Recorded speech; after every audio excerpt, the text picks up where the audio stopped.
Over fetid swamps and slime-caked caverns came the telltale thrum of gossamer wings slicing through the sunless sky.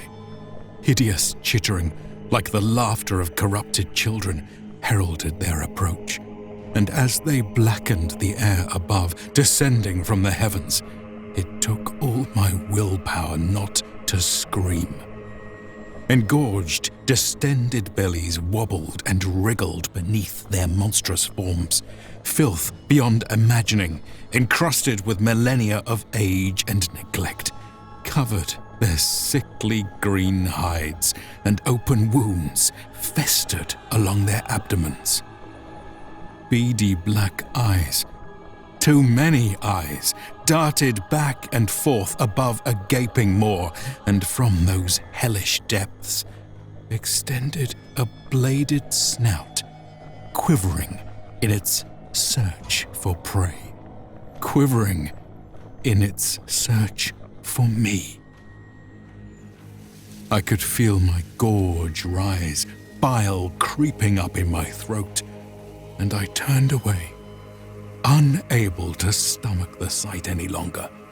Shrinking back into the reeds, I shivered alone in the muck, waiting for the creatures to pass. Somewhere in the distance, the soft toll of bells, growing louder every day. They call my name. This is but a taste of the horrors the armies of the plague god will visit upon the mortal plane. Today, let us steel our faith and enter the realm of the Lord of Pestilence to confront the overseers of his vast domain. These are his angels of death, the dreaded plague drones of Nurgle.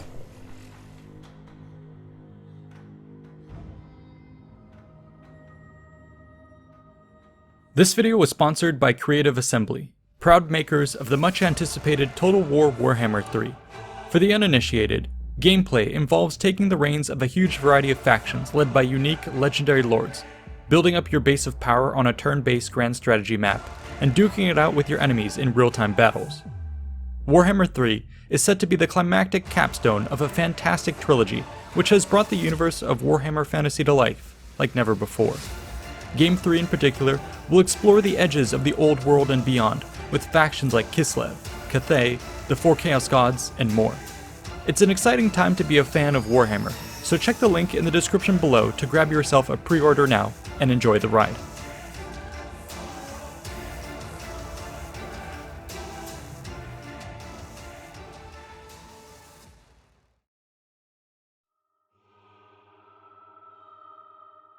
If one were to venture into the wastes towards the ruined warp gates at either pole and peel back the veil between worlds, they would stumble upon an etheric and impossible wilderness, a twisted landscape utterly incompatible with mortal life.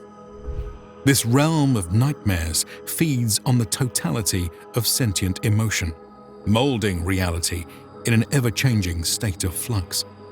And it is these very passions and the intensity with which they are shared that have granted corporeal form to the denizens of this accursed land.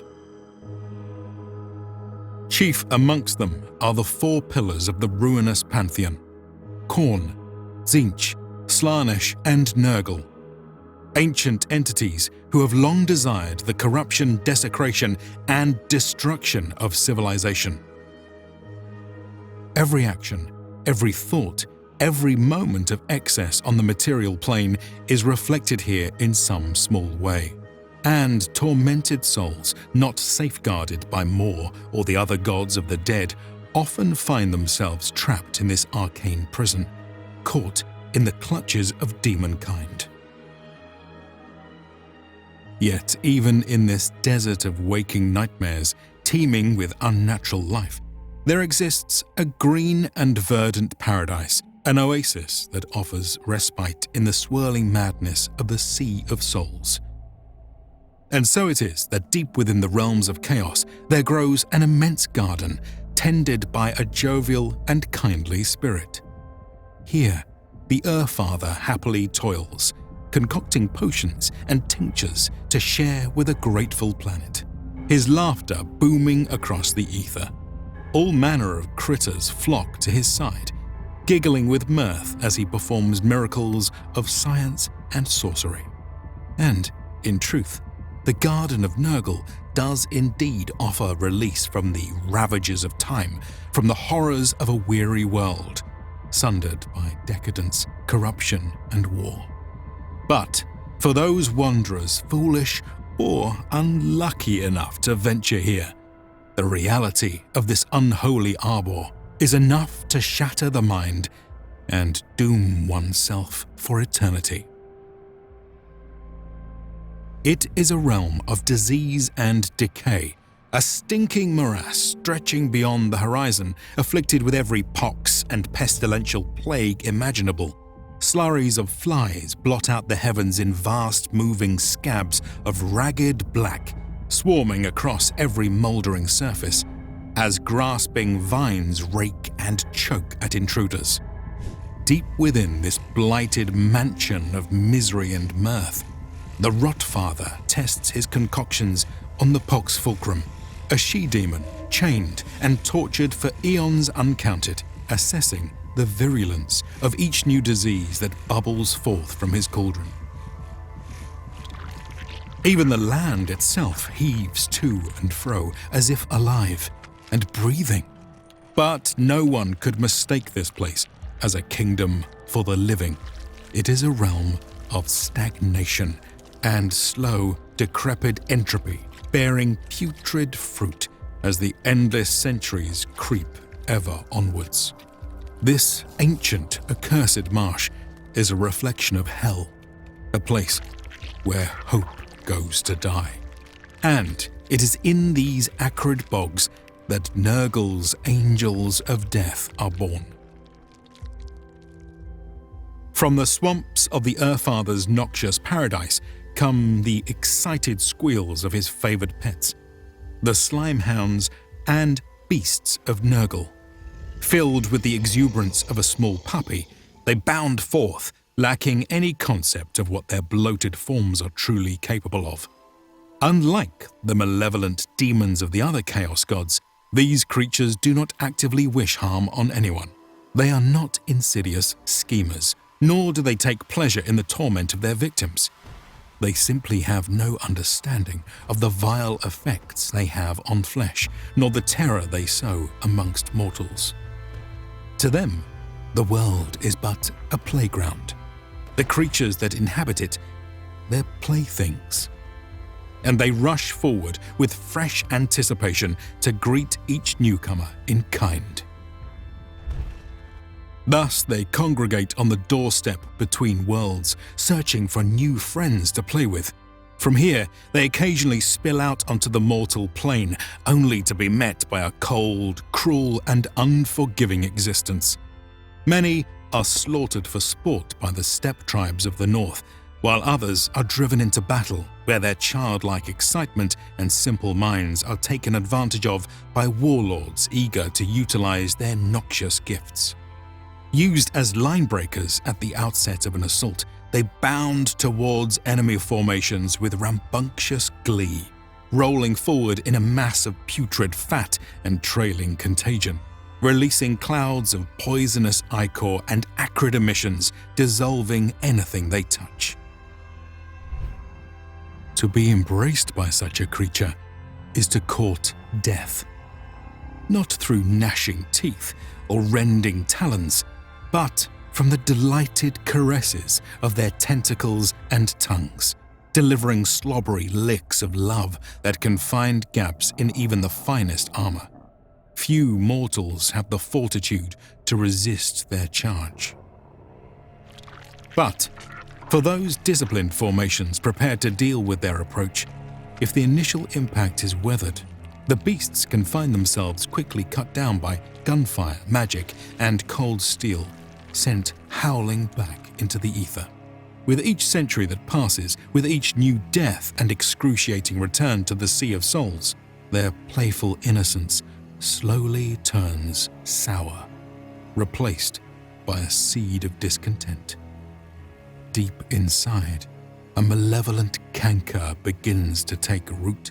As this tumor of hatred festers, resentment and misery become all-consuming, until, at long last, swarms of insects descend from the far reaches of Nurgle's grand garden, cocooning it against the disappointments of an unfair existence. Slouched in the filth of the Rotfather's favoured swamps, a horrifying transformation begins to take hold. The process can take many generations to complete, but time is meaningless in the realms of chaos, and here, from deep within a writhing envelope of bitterness, a monstrous rotfly crawls its way into being. The demonic creature that emerges shares very little in temperament or appearance with its previous incarnation.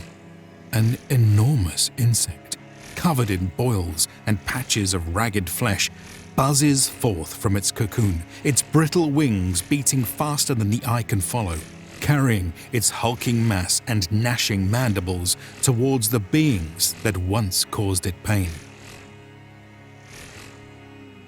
Filled with spite and a desperate need for vengeance, they drone skywards with malicious intent and one singular purpose: to find the mortal that once slew them and punish them for eternity. The avenue through which they take their retribution is excruciating. Opening their mouths wider than physical law should allow, they swallow their prey whole, trapping them deep inside their mucus-coated abdomens. To the unfortunate victim's horror, the process of digestion does not complete. The slow march of decay does not fully take hold.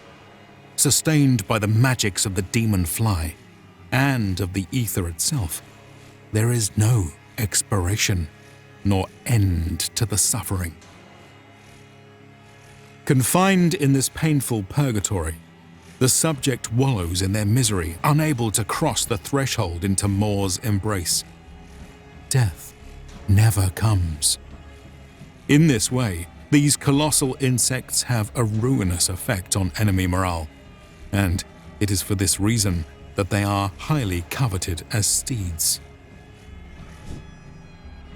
Within the realms of chaos, rotflies are extremely desirable as beasts of war, sought after by plague bringers, the greatest of Nurgle's chosen talisman.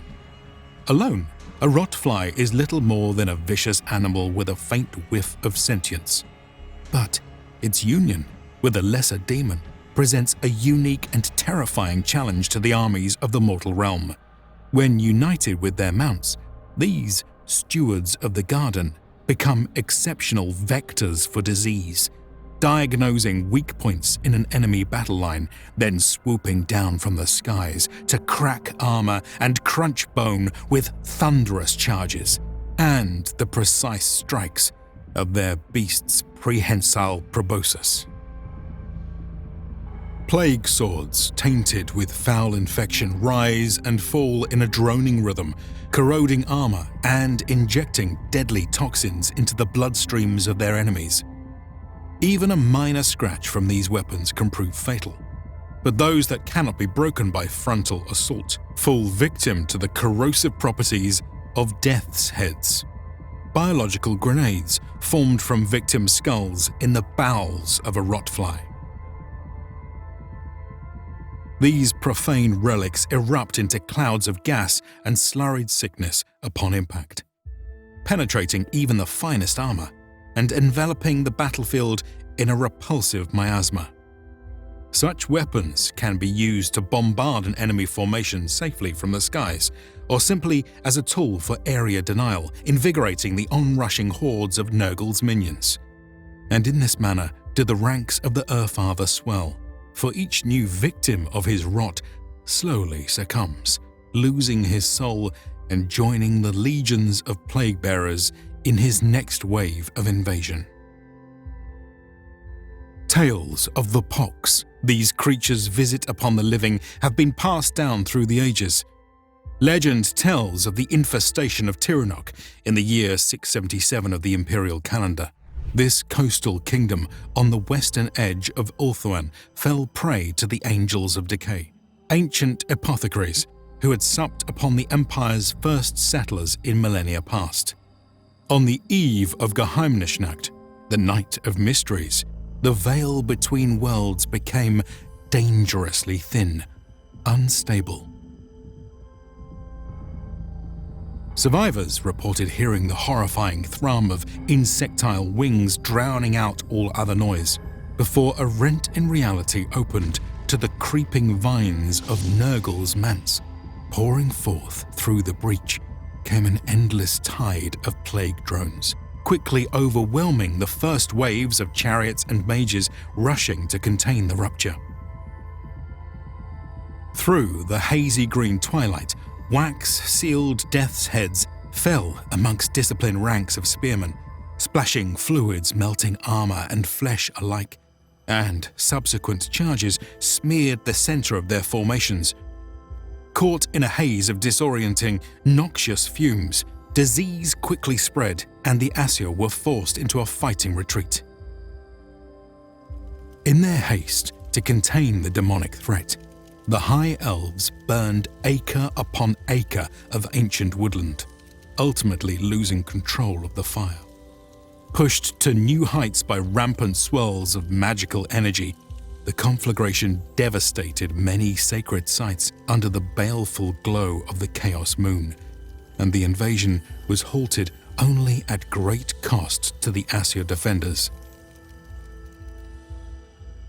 It would not be the only time Nurgle's angels gleefully visited ruination upon the realms of order. Voracious predators with a penchant for pestilence and a hunger for mortal flesh, the plague drones of Nurgle are amongst the Earthfather's most loathsome creations. And it is to this elite aerial force that he turns when his influence swells and infection must be spread. Colossal, surgical, and utterly deadly, these harbingers of decay have left a festering scar on the psyche of civilization, and are rightly feared across the known world and beyond. Eternal damnation awaits their victims, and against such servants of madness there can be no lasting victory. When they come, survival is the only goal. We hope you've appreciated this foray into the darker chapters of the Liber Malefic.